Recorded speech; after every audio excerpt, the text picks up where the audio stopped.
Have you ever witnessed the exact moment a dream turns into a nightmare? Not in a movie, but right in front of your eyes. Live, with millions watching.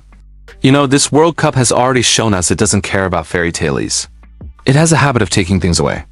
Just a few days ago, it claimed its first casualty before we even got to the knockout stages. Tunisia fired their head coach right in the middle of the tournament. Just gone. A sudden casualty of panic and the intense pressure that only the World Cup brings. We saw that happen, and we thought, wow, that is harsh. We thought it was just the ruthless nature of the sport. But then came June 18th in Vancouver, and the World Cup decided to take something else entirely. A victim of a completely different kind. And this time, it wasn't some executive decision made in a quiet boardroom, and it wasn't announced in a dry press release. This happened right down there on the grass, under the stadium lights, in front of thousands of screaming fans, on a night that was literally supposed to be the absolute greatest moment in the entire history of Canadian soccer. His name is Ismail Kone. And if you want to understand why an entire country, a stadium packed to the rafters, completely lost its voice and went dead silent right in the middle of a historic 6-0 victory, you have to understand the full story of what actually happened down there on that pitch. To really grasp the heartbreak of this, we have to rewind just a little bit and set the scene, because the context of this night is exactly what makes the reality of it so incredibly tough to swallow. This was supposed to be Canada's night. Full stop. Think about it, 40 long years. 4 decades since they first stepped onto a World Cup stage.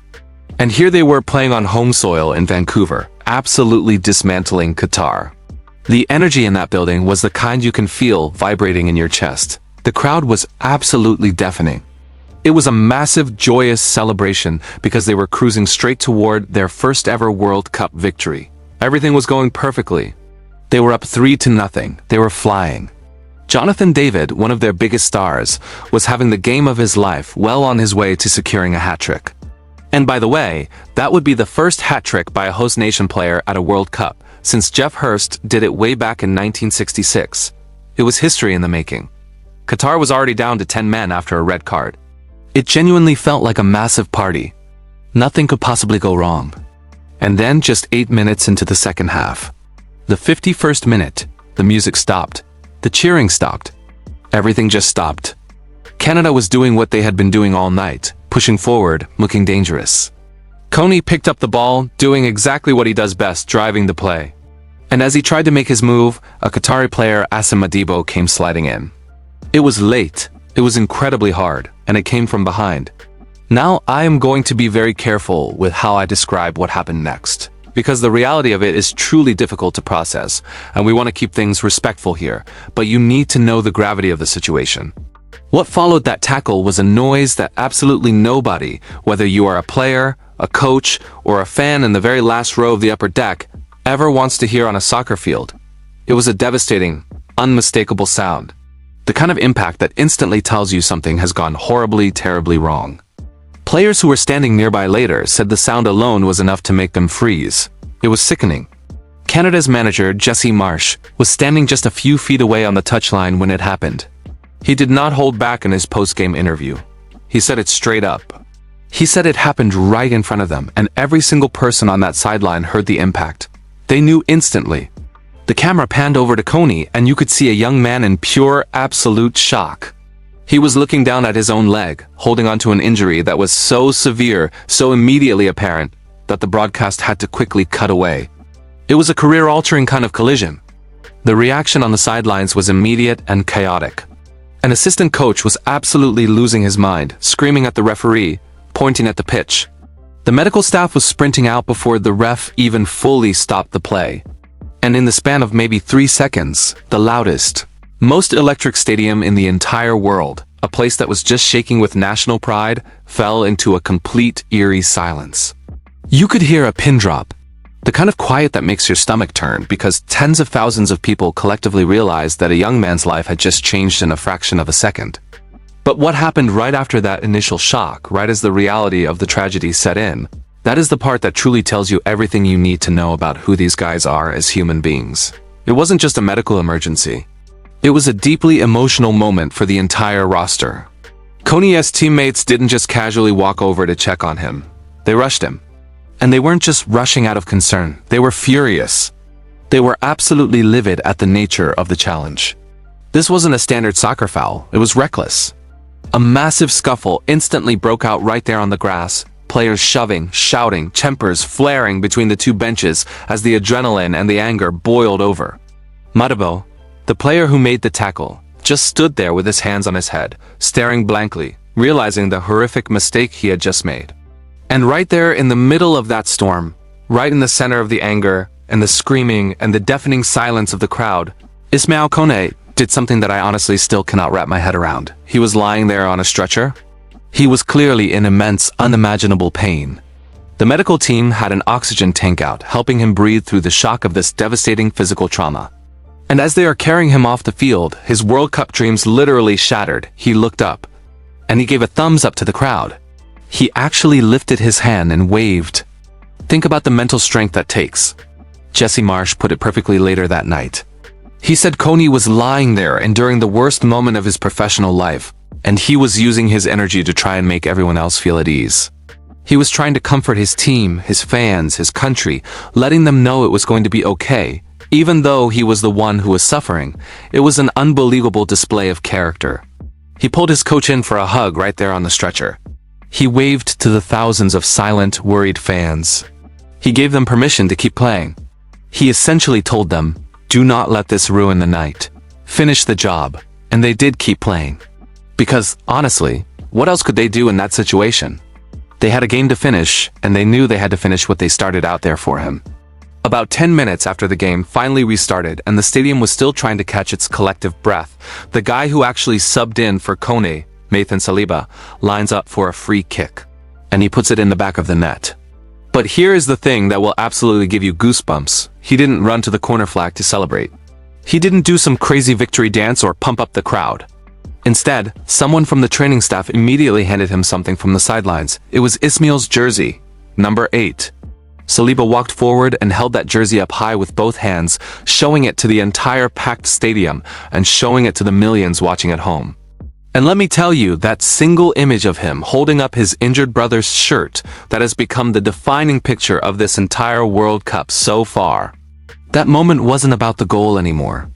It was a tribute to the man who was currently sitting in the back of an ambulance. The raw emotion was just pouring out of every single person wearing a Canadian badge.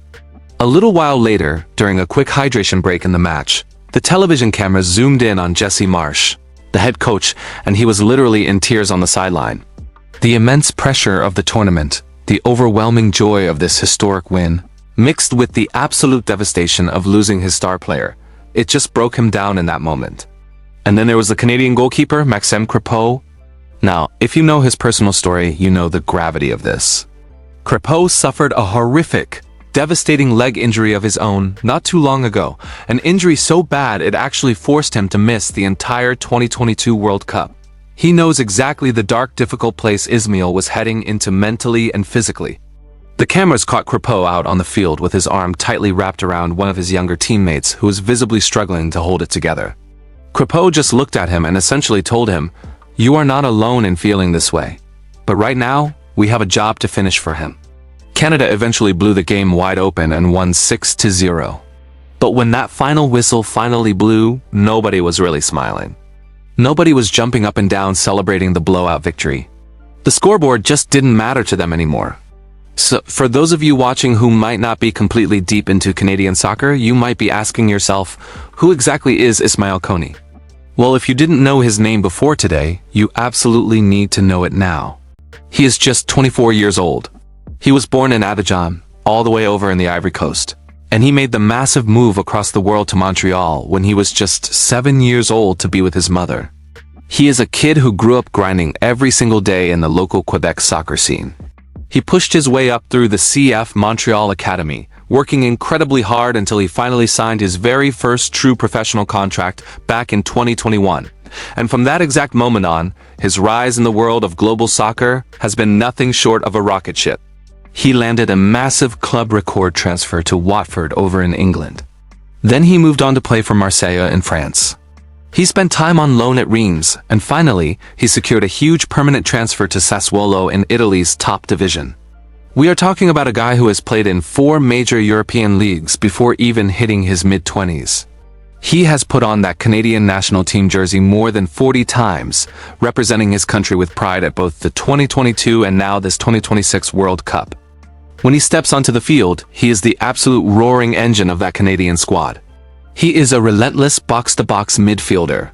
He is the guy who takes the ball and just physically drives the entire team right through the middle of the pitch. He has this incredible ability to turn a desperate defensive situation into a lethal, lightning-fast attack in just one fluid movement. Coach Marsh said it himself during the press conference. There is simply no replacing him. You can't just sub someone else in and expect to get what he naturally gives you. Marsh called him a massive piece of the beating heart of that team. But the truly beautiful part is that when his teammates talked to the press later that night, they weren't talking about his passing stats, his vision, or his speed. They talked about his soul.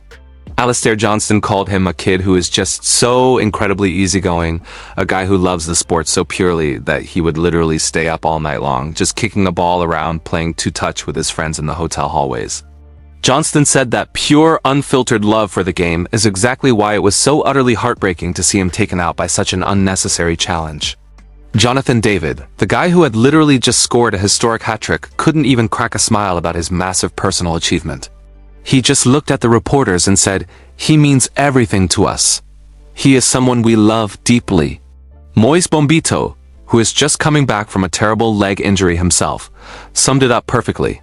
We just have to go out there and make him proud. Now, there was at least one small moment of grace and humanity in all of the post-game chaos. Before the Canadian team packed up their bags to head to the hospital, Asim Madibo, the Qatari player who actually caused the injury, walked right into the Canadian locker room. He came in to face them directly and to apologize. Both of the managers agreed later that it was a terrible, unfortunate accident. Nobody steps onto a football pitch wanting to end another man's tournament or break his bones like that. Marsh made it incredibly clear that he did not hold the injury against Madibo personally. What Marsh couldn't stand, however, was the fact that the Qatar bench had the nerve to argue with the referee over the red card, loudly protesting a call on a tackle that literally put a young man in the hospital.